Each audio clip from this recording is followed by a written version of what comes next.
المكتب التعاوني للدعوة والإرشاد وتوعية الجاليات بأبها. بسم الله الرحمن الرحيم الحمد لله والصلاة والسلام على رسول الله وبعد আসসালামু আলাইকুম ওয়া রাহমাতুল্লাহি ওয়া বারাকাতুহু। প্রিয় দর্শক শ্রোতা ভাই বোনেরা, কাছে ও দূরে, দেশে এবং প্রবাসে আপনারা যে যেখান থেকে আমাদের সাথে রয়েছেন, আপনাদের সকলকে জানাচ্ছি আন্তরিক শুভেচ্ছা ও অভিনন্দন। একই সাথে আল্লাহ সুবহানাহু ওয়া তাআলার কাছে প্রার্থনা করতেছি তিনি যেন আমাদের বিগত বছরের সকল গুনাহকে ক্ষমা করে দেন, পাশাপাশি তিনি যেন আগত নতুন বছরকে আমাদের জন্য করেন কল্যাণময়, মঙ্গলময় এবং আনুগত্যতার। প্রিয় দর্শক শ্রোতা ভাই বোনেরা, আমরা মুসলিম, ইসলাম আমাদের ধর্ম। ইসলাম সাধারণ কোনো ধর্ম নয়, ইসলাম পূর্ণাঙ্গ একটি ধর্ম। শুধু পূর্ণাঙ্গ ধর্মই নয়, ইসলাম একটি জীবন ব্যবস্থাও। ইসলামই আল্লাহ প্রদত্ত একমাত্র সত্য দিন, সত্য ধর্ম, যেখানে রয়েছে একজন মানুষের সকল প্রয়োজন পূরণের সকল উপায়, উপকরণ এবং পাথেয়। তাই তো আল্লাহ সুবহানাহু ওয়া তাআলা মানুষের প্রয়োজনে, মানুষের মঙ্গলের জন্য আসমান এবং জমিন সৃষ্টি লগ্ন থেকেই বছরের 12টি মাসকে নির্ধারণ করে দিয়েছেন। আল্লাহ সুবহানাহু ওয়া তাআলা সূরা আত-তাওবার ভিতরে ইরশাদ করেন, আউযু বিল্লাহি মিনাশ শাইতানির রাজিম, ইন্না ইদ্দাতাশ শুহুরি ইনদাল্লাহি 12 শাহরা। নিশ্চয়ই আল্লাহ সুবহানাহু ওয়া তাআলার কাছে বছরের মাসের সংখ্যা 12টি। ফি কিতাবিল্লাহ, আল্লাহ সুবহানাহু ওয়া তাআলা এটা তার কিতাবে লিপিবদ্ধ করে দিয়েছেন, নির্ধারণ করে দিয়েছেন। ইয়াউমা খালাকাস সামাওয়াতি ওয়াল আরদ, যেদিন আসমান সৃষ্টি করেছেন, যেদিন জমিন সৃষ্টি করেছেন, সেই থেকে। মিনহা আরবাআতুন হুরুম, সব মাসগুলো সমান নয়, এর মধ্যে 4টি মাস হচ্ছে সম্মানিত। যালিকা দ্বীনুল কাইয়্যিম, এটাই সুপ্রতিষ্ঠিত দিনের ফয়সালা, এটাই হচ্ছে সুপ্রতিষ্ঠিত দিন। ফালা তাজলিমু ফীহিন্না আনফুসাকুম, অতএব তোমরা এ সম্মানিত মাসগুলোয় আল্লাহর নাফরমানি করো না, নফসের উপরে জুলুম করো না, আল্লাহর অবাধ্যতায় লিপ্ত হয় না। জি প্রিয় দর্শক শ্রোতা ভাই বোনেরা, একজন মানুষ আর তিনি যদি হন মুসলিম, তাহলে তো বলার অপেক্ষাই রাখে না। দিন, তারিখ, সময়, মাস এবং বছরের সাথে তাদের কত সম্পর্ক থাকতে পারে, কারণ ইসলামের অনেক রীতিনীতি এবং ইবাদত বন্দেগী যা মাসের সাথে সংশ্লিষ্ট, যা বছরের বিভিন্ন দিনের সাথে সংশ্লিষ্ট। তাই একজন মুসলিম হিসাবে আল্লাহ প্রদত্ত এই মাসগুলো সম্পর্কে, বিশেষ করে ইসলামের দ্বিতীয় খলিফা ওমর ইবনুল খাত্তাব রাদিয়াল্লাহু আনহু কর্তৃক প্রচলিত ইসলামী ক্যালেন্ডার, চন্দ্র বছর বা হিজরি বছর, এ সম্পর্কে তার সচেতন থাকা অতীব জরুরি, যাতে করে তিনি ইসলামের রীতিনীতি এবং ইসলামের ইবাদত বন্দেগীগুলো যথাসময়ে যথানিয়মে আদায় করতে পারেন। জি প্রিয় দর্শক শ্রোতা ভাই বোনেরা, আর সে লক্ষ্যকে সামনে রেখেই আজকে আমরা জানব চন্দ্র বছর বা হিজরি বছর বা ইসলামিক যে ক্যালেন্ডার রয়েছে, সেই ইসলামিক ক্যালেন্ডারের প্রথম মাস মহরম মাস সম্পর্কে। নাম্বার 1, মহরম মাস হচ্ছে চন্দ্র বছর বা হিজরি বছর বা ইসলামিক ক্যালেন্ডারের প্রথম মাস। নাম্বার 2, মহরম মাস হচ্ছে এমন একটি মাস যে মাসের নফল সওম বা নফল রোজা অন্যান্য বাকি 10 মাসের চেয়ে সর্বোত্তম, মর্যাদাময় এবং ফজিলাতের। নাম্বার 3, মহরম মাস হচ্ছে সম্মানিত যে 4টি মাস, সেই সম্মানিত 4টি মাসের একটি, অর্থাৎ সম্মানিত যে 4টি মাস রয়েছে জুলকাদ, জুলহাজ, মুহররম, রজব, সেই 4 মাসের ভিতরে মহরম মাস একটি মাস। নাম্বার 4, নবী করিম সাল্লাল্লাহু আলাইহি ওয়াসাল্লাম হাদিসের ভিতরে মহরম মাসকে শাহরুল্লাহ হিসাবে আখ্যায়িত করেছেন। বছরের বাকি 11 মাসের কোনো মাসকেই আল্লাহর মাস বলে চিহ্নিত করা হয়নি, কিন্তু মহরমের অতীব মর্যাদার কারণে নবী করিম সাল্লাল্লাহু আলাইহি ওয়াসাল্লাম হাদিসের ভিতরে বলতেছেন, আফদালুস সিয়ামে বাদা রমাদান শাহরুল্লাহিল মুহররম, রমজান মাসের ফরজ রোজার পরে যে মাসে নফল সওম পালন করা অতীব মর্যাদার এবং অতীব উত্তম, সে মাস হচ্ছে শাহরুল্লাহিল মুহররম, আল্লাহর নির্ধারিত বা আল্লাহর যে মাস রয়েছে সেই মাস মহরম মাস। নাম্বার 5, মহরম মাস হচ্ছে এমন একটি মাস যে মাসের মধ্যে রয়েছে সর্বোত্তম একটি দিন, যে দিনকে আশুরা হিসাবে আমরা জেনে থাকি।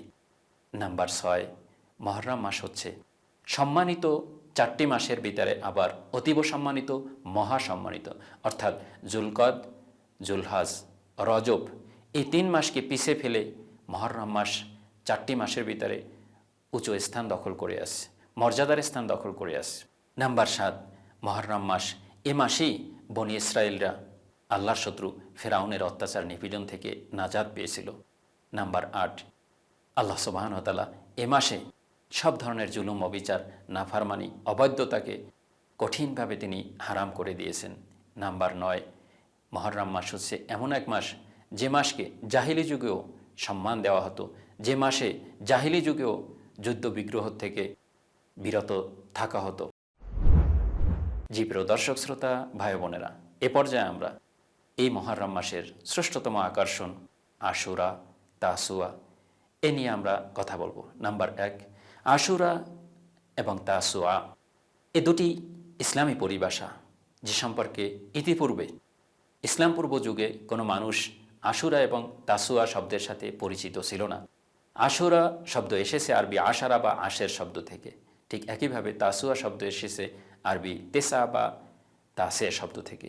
এ কথার মানে হচ্ছে চন্দ্র বা হিজরি বছরের প্রথম মাসের 9 এবং 10তম দিনে মুসলিম উম্মাহ আল্লাহ সুবহানাহু ওয়া তাআলার সন্তুষ্টির জন্য যে সওম পালন করে, সেটাই হচ্ছে আশুরা এবং তাসুয়া ইসলামী পরিভাষার অর্থ। নাম্বার 2, আশুরা অর্থাৎ মুহররম মাসের 10 তারিখের এই সওমের প্রচলন শুরু হয় বনি ইসরায়েলদের জামানা থেকে। নাম্বার 3, আশুরা অর্থাৎ মুহররমের 10 তারিখের এই সওম, এটি শুধু ইসলামী শরিয়াতি নির্ধারিত নয়, বরং জাহিলি যুগেও নবী করিম সাল্লাল্লাহু আলাইহি ওয়াসাল্লাম পর্যন্ত আশুরার দিনে সওম পালন করেছেন। যেমনটি হাদিসের ভিতরে বর্ণিত হয়েছে, নবী করিম সাল্লাল্লাহু আলাইহি সাল্লাম বলতেছেন, ইন্না আহলাল জাহিলিয়াতে কানু ইয়াসুমুনা, যে নিশ্চয়ই জাহিলি যুগের মানুষগুলো আশুরার দিনে সওম পালন করত। নাম্বার 4, আশুরা মুহররম মাসের 10 তারিখের এই সওম, নবী করিম সাল্লাল্লাহু আলাইহি সাল্লাম যে সমস্ত নফল সওমকে অতি উৎসাহের সাথে, অত্যন্ত সতর্কতার সাথে অনুসন্ধান করতেন, আর তা ছিল আশুরার মুহররমের 10 তারিখের সওম। নবী করিম সাল্লাল্লাহু আলাইহি সাল্লামের প্রিয় সাহাবী আব্দুল্লাহ ইবনে আব্বাস রাদিয়াল্লাহু আনহু তিনি বলতেছেন, মা রাআইতুন নবিয়্য সাল্লাল্লাহু আলাইহি ওয়াসাল্লাম ইয়াতাহাররা সিয়ামা ইয়াউমিন ফাদ্দালাহু আলা গায়রিহি ইল্লা হাযাল ইয়াউম ইয়াউমা আশুরা। আমি নবী করিম সাল্লাল্লাহু আলাইহি সাল্লামকে কখনো কোনো নফল সওম রাখার ক্ষেত্রে এত উৎসুক বা এত উৎসাহী, এত উদ্গ্রীব দেখিনি যতটা দেখেছি এই যে মুহররম মাসের 10 তারিখের সওম রাখার ক্ষেত্রে তার উৎসাহ, উদ্দীপনা। সুবহানাল্লাহ। নাম্বার 5, নবী করিম সাল্লাল্লাহু আলাইহি ওয়াসাল্লামকে যখন সওমে ইয়াউমে আশুরা মুহররমের 10 তারিখের সওম সম্পর্কে জিজ্ঞাসা করা হয়েছিল, তখন নবী করিম সাল্লাল্লাহু আলাইহি ওয়াসাল্লাম বলেছিলেন, ইন্নী আহতাসিবু আলাল্লাহ আইয়ুকাফিরা সানাল্লাতি ক্বাবলাহ, আমি আশাবাদী, আমি বিশ্বাস করি যে আল্লাহ সুবহানাহু ওয়া তাআলা মুহররম মাসের 10 তারিখের একটি সওম পালনের মধ্য দিয়ে আল্লাহ ওই বান্দার পূর্বের 1 বছরের সকল সগীরা গুনাহগুলোকে মাফ করে দিবেন। আল্লাহু আকবার, সুবহানাল্লাহ বিহামদি, সুবহানাল্লাহ। আমরা মুহররম মাসের 10 তারিখে একটি নফল সওম পালন করব, আর এর বিনিময়ে আল্লাহ সুবহানাহু ওয়া তাআলা সন্তুষ্ট হয়ে বিগত 1 বছরের, অর্থাৎ গত মুহররম থেকে এই মুহররম পর্যন্ত এর মধ্যে আমাদের জীবনে যত ধরনের সগীরা গুনাহ সংগঠিত হয়েছে, সমস্ত সগীরা গুনাহ আল্লাহ সুবহানাহু ওয়া তাআলা ক্ষমা করে দিবেন। নাম্বার 6, আশুরা মুহররম মাসের 10 তারিখ 10ম দিন। এটি একটি ভালো দিন, এটি একটি সুন্দর দিন, এটি একটি উত্তম দিন। যেমনটি হাদিসের ভিতরে বর্ণিত হয়েছে, আল্লাহ নবী সাল্লাল্লাহু আলাইহি ওয়াসাল্লাম যখন মদিনাতে হিজরত করলেন এবং সেখানে দেখতে পেলেন যে মদিনার ইহুদিরা মুহররম মাসের 10 তারিখে সওম পালন করতেছে, তখন নবী করিম সাল্লাল্লাহু আলাইহি ওয়াসাল্লাম তাদেরকে বললেন, মা হাজা, এটা আবার কোন দিন যেদিন তোমরা সওম পালন করতেছ? তখন তারা উত্তরে বলেছিল, হাজা ইয়াউমুন সালেহ, এটি একটি খুব সুন্দর দিন, এটি একটি ভালো দিন, এটি একটি মর্যাদার দিন। কি জন্য এদিন মর্যাদার ছিল? ইহুদিরা বলেছিল, হাজা ইয়াউমুন নাজ্জাল্লাহু বনি ইসরাঈল মিন আদুওয়িহিম, এটি এমন একটি মর্যাদাময় দিন, এদিনই আল্লাহ সুবহানাহু ওয়া তাআলা বনি ইসরায়েলদেরকে তাদের শত্রু ফেরাউনের অত্যাচার নিপীড়ন থেকে নাজাত বা মুক্তি দিয়েছিলেন। ফাসামা মুসা আলাইহিস সালাম, তখন আল্লাহর নবী মুসা আলাইহি ওয়াসাল্লাম আল্লাহর প্রতি কৃতজ্ঞতা প্রকাশ করে সওম পালন করেছিলেন।